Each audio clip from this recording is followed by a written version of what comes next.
Who drops out of school these days, especially in post-war times? You're a disgrace to our family's legacy. Don't pretend you belong here as my son's wife. Invited with my husband to my sister-in-law's wedding, I faced my mother-in-law's academic snobbery. She looked down on me, a dropout, with disdain, treating me as less than human. Her words cut deep. You don't belong here. Just leave. With a forceful tug, she ripped the corsage from my chest, crushing it underfoot. Little did she know, her cruel words would set off a chain reaction within the family. I'm now 28, married, and working. My husband and I both hold jobs. I made the decision to leave school in 9th grade, though my resume bears the mark of dropout. Life's twists led me to a career in an international company. Through work connections, I met my husband, and we built a life together. While every member of my husband's family boasts a strong education influenced by my mother-in-law's academic standards, my husband and sister-in-law never flaunted their schooling or judged others by it. They accept and support me wholeheartedly. Yet a rift remains. My mother-in-law and I clash fundamentally. Our values differ and understanding seems distant. Yet despite everything, I remain deeply in love with my husband and committed to our life together. I've strived to navigate my relationship with my mother-in-law without conflict. But she's different. When she dislikes someone, she doesn't just ignore them. She goes out of her way to belittle them. Once at a family dinner to which we were invited, I discovered a separate meal prepared just for me. This should be sufficient for a dropout like you, my mother-in-law remarked icily. I can't fathom anyone dropping out these days. Perhaps you come from a time when women were told education wasn't necessary. In front of me sat only a bowl of green bean soup and a small serving of mashed potatoes. You should be grateful for what you have, my husband unexpectedly interjected, clearly taken aback. You've clearly prepared to disappoint my wife first and then surprise her later, he remarked knowingly, aware of his mother's intentions toward me. Before leaving home, he had reassured me, I'll always have your back. Sister-in-law arrived a bit late, apologizing cheerfully as she laid out the dishes she had brought. I've brought some exquisite delicacies that cost $11,000 per gram. I wanted to share them with you, sister-in-law, and of course with you too, Mom. It became clear to me what my husband meant by protecting me. Mother-in-law, unable to conceal her disdain, looked visibly bored, yet she wasn't one to concede easily. Speaking of which, my nephew has been accepted into Montessori schools of America. I wonder if you, as a dropout, can grasp the caliber of such an institution. Having a mother like you must make one anxious about their child's future prospects. She launched into a detailed description of the prestigious preschool's pathway to college, its partnerships with renowned international schools, and its notable alumni in academia and politics. Her speech seemed rehearsed, and she seemed satisfied as she concluded. So what do you think? She knew I wouldn't be familiar with such institutions in my own country, deliberately setting me up to stumble. People used to say that dropping out was a national disgrace, remarked my father-in-law, usually quiet but choosing to remain silent in the face of my mother-in-law's harsh words. Well, he can't, he added softly. My sister-in-law, unfazed by our mother-in-law's boasting, spoke at her own pace. Occasionally, she'd compliment the food and glance at me for confirmation. I mostly tuned out my mother-in-law's monologue. Meanwhile, my husband persistently offered her more wine, perhaps hoping to keep her occupied. Leaning over, my sister-in-law whispered in my ear, I'm sorry, just endure it a little longer. Visiting their house always leaves me drained, but I don't want to concern my husband or sister-in-law, so I put on a facade of enjoyment. Perhaps I'm simply a bit slow to adapt. Mother-in-law is resolute and firmly believes in her own opinions. Both my husband and sister-in-law understand that openly challenging her is futile. Our only choices are to endure her or mentally disconnect. Yet I'm uncertain how much longer I can keep this up. I endure her hurtful comments, especially since her mistreatment extends beyond occasional visits. Often she shows up unannounced at our home. Here's my son's favorite, she'll declare, adding, it's not for someone like you who dropped out. She brings gifts but never includes anything for me. Once, she insisted I fetch a specific brand of tea she prefers, only to leave before I returned. It's bearable when my husband is present, but when I'm alone with her, I feel trapped. She'll spend hours lecturing me about the accomplishments of the well-educated and implying that those with less education diminish our. I never disclose these incidents to my husband when he's away.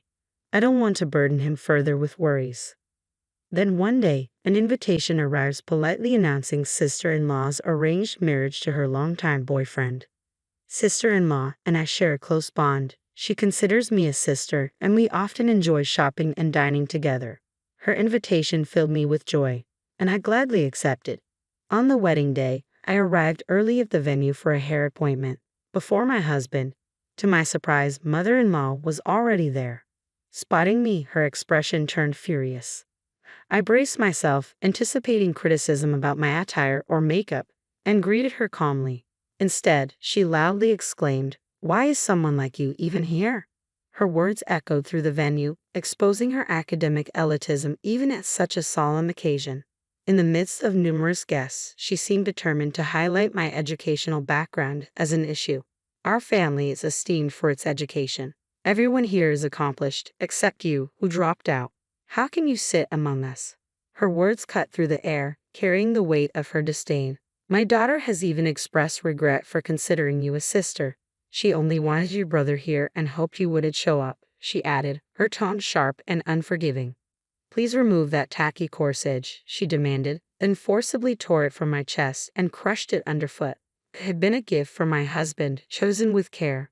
Shocked and hurt, I turned away from my mother-in-law and hurried out of the venue. I ran until my heels threatened to give way, finally stopping to catch my breath on a nearby bench.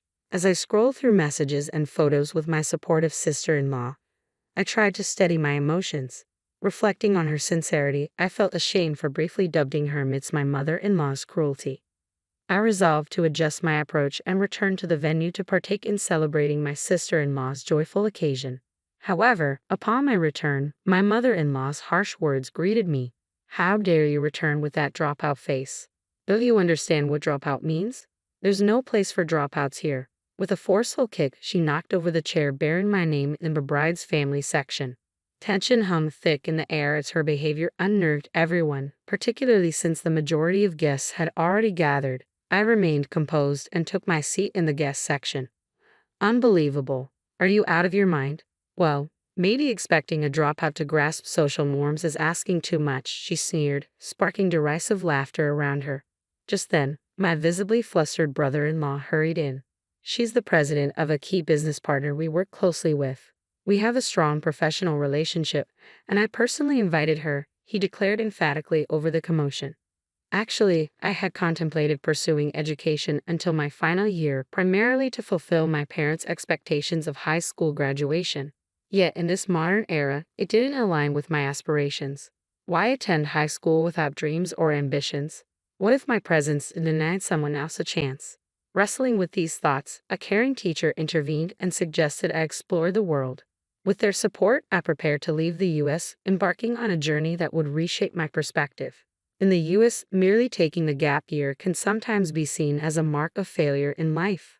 However, I discovered that this isn't universally true. Around the world, learning can occur at any time, and formal schooling isn't the sole pathway to knowledge. I came to understand that languages aren't merely acquired but necessitated by the act of learning as required. I found fulfillment in living and working in diverse environments, cherishing cultures that valued individuals beyond their educational background or nationality.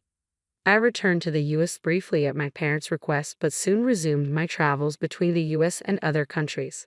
Discovering my passion, I established a U.S. subsidiary for a foreign company at the age of 23, 5 years ago. My company became a significant business partner with my sister-in-law's husband's company. When my sister-in-law extended a wedding invitation, it sparked a debate over whether to invite me as a family member of the bride or a business partner of the groom.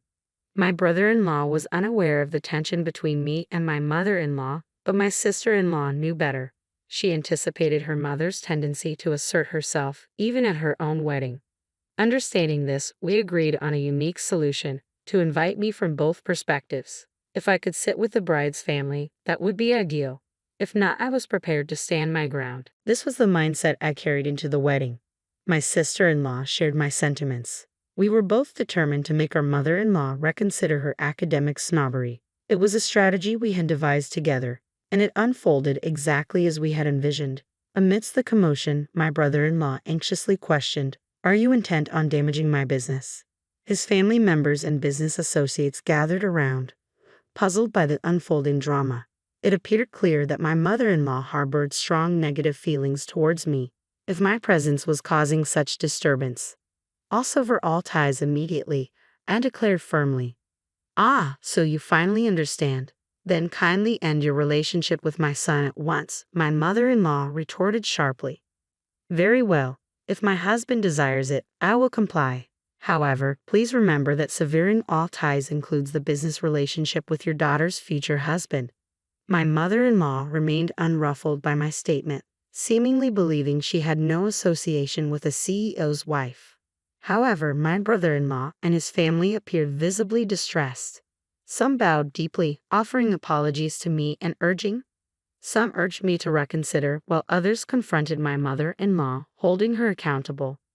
Amidst the uproar, my sister-in-law arrived and was incensed when she learned of the situation. I was exasperated by my mother-in-law's academic elitism, but I hadn't realized her ignorance about business operations. No matter how educated someone is, if they can't apply that knowledge, they're worthless to society, she explained to everyone, highlighting the potential fallout of losing crucial business partnerships. My brother-in-law vented, "Do you want to destroy the livelihoods of hundreds of employees? Are you the harbinger of doom? My presence is ruining all happiness here. Leave and never return. I no longer consider you my mother," declared my sister-in-law. "I have no plans to leave my wife. If anyone's cutting ties, it's me with you, Clyde," my husband added firmly. "She's not involved. Get her out of here." With that, my mother-in-law was escorted out of the venue. Despite the dramatic start, my sister-in-law's wedding and reception proceeded smoothly. It was an unconventional prelude, but the ceremony itself was beautiful, filled with joy and celebration. The newlyweds postponed their honeymoon due to work commitments but wasted no time addressing the issue with my mother-in-law. They took legal action through a lawyer, formally severing ties. Meanwhile, my brother-in-law's family also sued her, viewing her reckless behavior as a threat. My husband and I documented our decision to cut ties, outlining conditions that included no contact or approach, which our lawyer conveyed formally. Despite this, our business relationship with my brother-in-law's company remained unaffected. Upon hearing of these developments, my mother-in-law attempted to reconcile with the newlyweds but resorted to stalking them instead. She even appeared uninvited at their workplace, prompting security to remove her. Eventually, law enforcement had to intervene. Meanwhile, my usually quiet father-in-law took decisive action. After attending his daughter's wedding, he began preparing for divorce. When my mother-in-law returned home after an absence, he broke the news to her, provided some money, and asked her to leave. He had endured my mother-in-law's behavior in hopes that she would change, but witnessing his children's frustration, he realized he had reached his limit. Giving her money and sending her away was his last gesture of kindness, though she quickly wasted it. Despite her boasts of education, she had little understanding of the challenges faced by a woman living alone. It wasn't until she experienced it firsthand that she realized the harsh reality. Now reportedly residing in a dilapidated public housing unit, she faces a stark contrast to her previous life. Sometime later, both my sister-in-law and I became pregnant. We moved closer to each other, drawn by community support and welfare benefits.